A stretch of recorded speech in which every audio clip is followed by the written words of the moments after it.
वैश्यपाल news में आपका स्वागत और मैं हूं आपके साथ चेतना चौधरी। चलिए रुक करते बड़ी खबरों की ओर। अफगानिस्तान पर अब पूरी तरह से तालिबान का कब्जा हो गया है। अमेरिकी सेना भी 20 साल बाद अब अफगानिस्तान छोड़ चुकी है। अब केवल यहां तालिबान की ही हुकूमत का सिक्का चल रहा है। ऐसे में ये तो मालूम था कि उसकी सरकार में आतंकियों को ही जगह मिलेगी। इसमें most wanted home minister Sirajuddin Haqqani का नाम भी शामिल हो गया है। इस आतंकी पर अमेरिका ने $50 लाख इंडियन करेंसी के मुताबिक करीब 37 करोड़ रुपए का इनाम घोषित कर रखा है।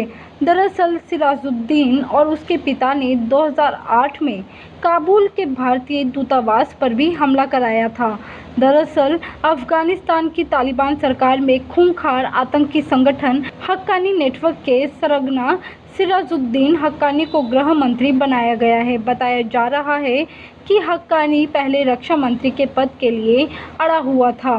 अफगानिस्तान में तालिबान की सरकार बनने के बाद अब आतंकियों के नाम सामने निकलकर आने लगे हैं। ऐसे में अब अन्य देशों की चिंता और बढ़ रही है। इसमें सबसे पहला नाम सिराजुद्दीन हक्कानी का है, जिसने काबुल के भारतीय दूतावास पर हमला कराया था। इस हमले के दौरान 58 लोगों की जान चली गई थी।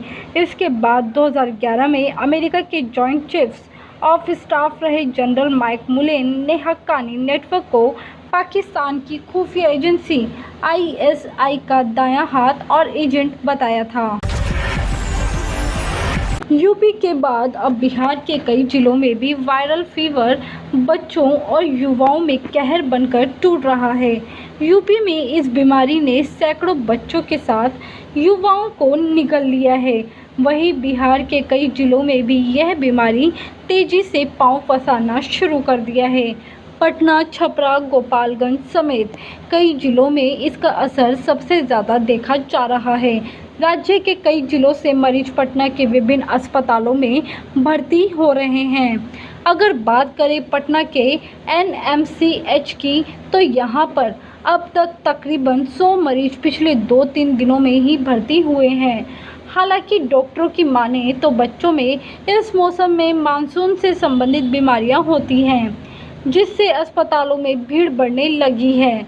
एम्स पटना को छोड़कर पटना के प्रमुख अस्पतालों जैसे PMCH, IGIMS, NMCH की बाल चिकित्सा गहन देखभाल इकाइयों PICU और नवजात गहन देखभाल इकाइयों NICU में बेड की कमी देखने को मिल रही है।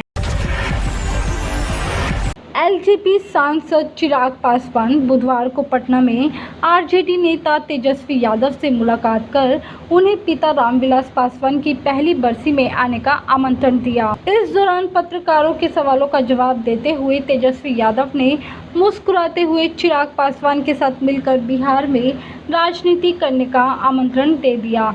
हालांकि चिराग पासवान ने तत्काल जवाब दे दिया कि इस वक्त ये बातें करने का सही समय नहीं है। तेजस्वी यादव के आवास पर उनसे मुलाकात के बाद चिराग पासवान ने कहा कि मेरे पिताजी की खूबसूरती थी कि उनके संबंध सत्ता पक्ष और विपक्ष सभी के साथ उतने ही अच्छे रहे। तेजस्वी भाई के परिवार से एक लंबा रिश्ता रहा है। लालू जी के साथ मेरे पिताजी रामविलास पासवान जी के संबंध एक साथी सहयोगी के तौर पर पारिवारिक बेहद अच्छे संबंध रहे हैं। इस नाते अगर मेरे पिता जीवित होते और वह कोई आयोजन करते तो स्वाभाविक था कि लालू जी के परिवार से लोग उसमें शामिल होते। मैं उन्हीं का अंश हूँ, इसलिए उसी परंपरा को निभाते हुए मैं तेजस्वी भाई से मुलाकात करने आया हूँ। इन्हें आमंत्रण दिया हूँ कि 12 सितंबर को होने वाली पिताजी की बरसी में शामिल हो। मेरे साथ बड़ी खबरों में फिलहाल इतना ही। देश और दुनिया की ताज़ा तरीन खबरें देखने के लिए आप देखते रहिए वैश्यपाल न्यूज। नमस्कार।